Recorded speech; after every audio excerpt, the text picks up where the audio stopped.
ज्यादा देखे जाने वाला डिबेट शो। मेरे साथ अखिलेश प्रताप सिंह हैं, कांग्रेस के वरिष्ठ नेता, माधव आनंद जेडीयू के प्रवक्ता नेता, डॉक्टर अजय आलोक, सम्राट चौधरी पूर्व कैबिनेट मंत्री। आप लोगों का एक बार फिर अभिनंदन है। मैं अखिलेश जी आपके पास आता हूं। अखिलेश जी, अभी आपने शत्रुघ्न सिन्हा जी को सुना और शत्रुघ्न सिन्हा जी का भी यही मानना था कि देखिए अभी फिलहाल कौन प्राइम मिनिस्टर कैंडिडेट होगा इस पर तो फैसला नहीं हुआ। वही तो सबसे बड़ी टेढ़ी खीर हो जाती है कि जब नेता चुनने में दिक्कत होती है, जब अलायंसेस नहीं बन पाती। और बीजेपी कह रही है कि गिरिराज सिंह ने बोला कि इतना ज्यादा पीएम मटेरियल बोल दिया है नीतीश कुमार को कि उन्हें खुद मुगालबा हो गया है। अब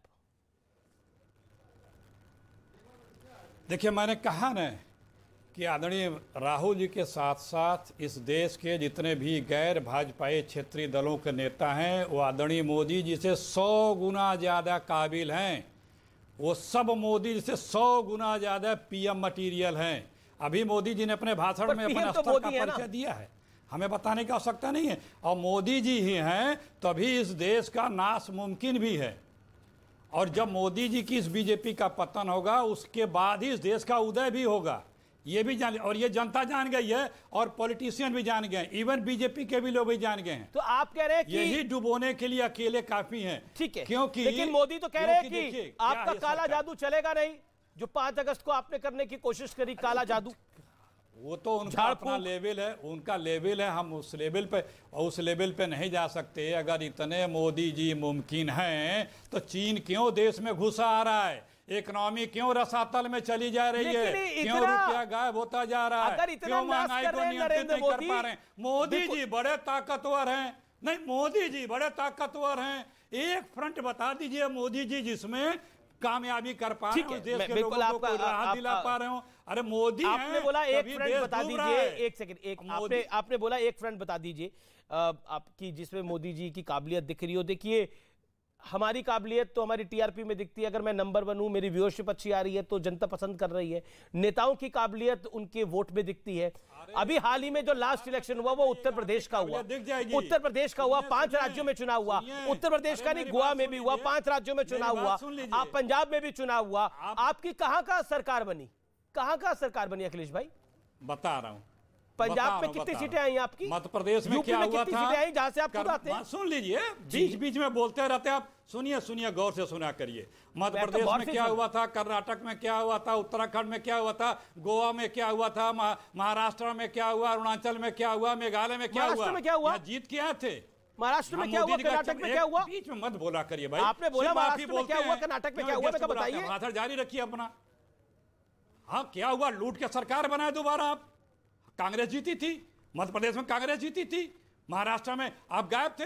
2018 की आप बात कर रहे हैं, मैं आपसे 2022 की बात कर रहा हूं। सुन तो लीजिए, 2022 में 5 राज्यों में चुनाव आया, आपका नतीजा क्या आया? यही तानाशाही आपको और मोदी जी को ले बीतेगी। ये क्या तानाशाही है सर? मैं तो आपकी बात कर रहा हूं।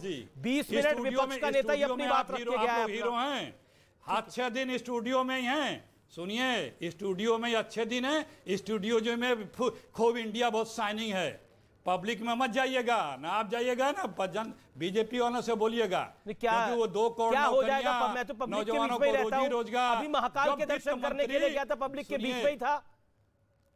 अभी मैं महाकाल के दर्शन करने के लिए गया था तो पब्लिक के बीच में था। पब्लिक से बेशुमार प्यार मिला। पब्लिक ने बोला अमीश देवगन तुम्हारा शो हम देखते हैं। पब्लिक हमारा कार्यक्रम देखती है, तभी हमारी व्यूअरशिप टॉप पर है सर। अखिलेश जी, आपने बोला पब्लिक के बीच में मत जाइएगा। पब्लिक के बीच में जाएंगे तो क्या हो जाएगा? हम तो पब्लिक के बीच ही रहते हैं जी, हम पब्लिक ही हैं, हम पब्लिक ही हैं। स्टूडियो में सब अच्छा है, इसलिए सुन लीजिए, चलिए मत देखिए, सब अच्छा है। जिस देश का डॉक्टर अजय आलोक कि रुपया अपने सुन तो लीजिए, जिस देश की सरकार का वित्त मंत्री कहे रुपया अपने गंतव्य को जा रहा है, महंगाई है ही नहीं है, बेरोजगारी है ही नहीं है, रिजर्व बैंक कहता है बड़ी महंगाई है, आउट ऑफ कंट्रोल है, अभी और आउट ऑफ कंट्रोल होगा, रुपया डॉलर के मुकाबले गिरता जा रहा है। ठीक है, ओके, जवाब। ठीक है, ओके अखिलेश जी, अब सांत्वना रखिए। आपने सवाल का जवाब नहीं दिया। उस सवाल का जवाब यह था 2022 में 5 राज्यों में जो चुनाव हुआ, कांग्रेस को कहीं भी सरकार बनाने का मौका नहीं मिला। जहां एक जगह सरकार थी वहां पर भी चली गई, जो पंजाब था। ओके। अब आपका मैं रुख करता हूं डॉक्टर अजय लोक। बीजेपी सत्यानाश कर रही है देश का, मोदी जी से 1000 गुना काबिल 100 और लोग हैं अखिलेश जी के पास।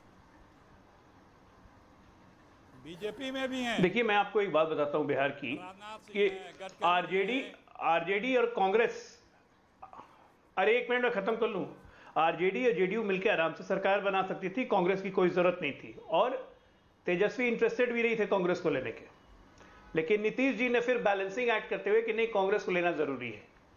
आज कांग्रेस की सबसे बड़ी समस्या हो गई कि हर राज्य में कोई भी क्षेत्रीय दल उसके साथ नहीं जाना चाहता है, उनके नेतृत्व में विश्वास नहीं रखना चाहता है। कांग्रेस इसी बात को पहचान नहीं पा रही। अखिलेश जी कह रहे हैं 100 लोग 1000 गुना ज्यादा काबिल हैं उनके पास, तैयार है 100 लोग। अरे यार, ये तो बाकी विपक्षी नेताओं के बारे में, ये नहीं, अरे तो इनके पास बाकी विपक्षी नेताओं के बारे में बोल रहे हैं, जैसे नीतीश जी, अरविंद केजरीवाल, ममता बनर्जी, अखिलेश यादव। ये अपने नेता के बारे में बोल ही नहीं रहे ना। ये कहां इन्होंने कहा कि राहुल गांधी काबिल हैं, मोदी जी से 100 गुना ज्यादा काबिल हैं? कहां बोलते हैं? बोलते ही नहीं है कभी।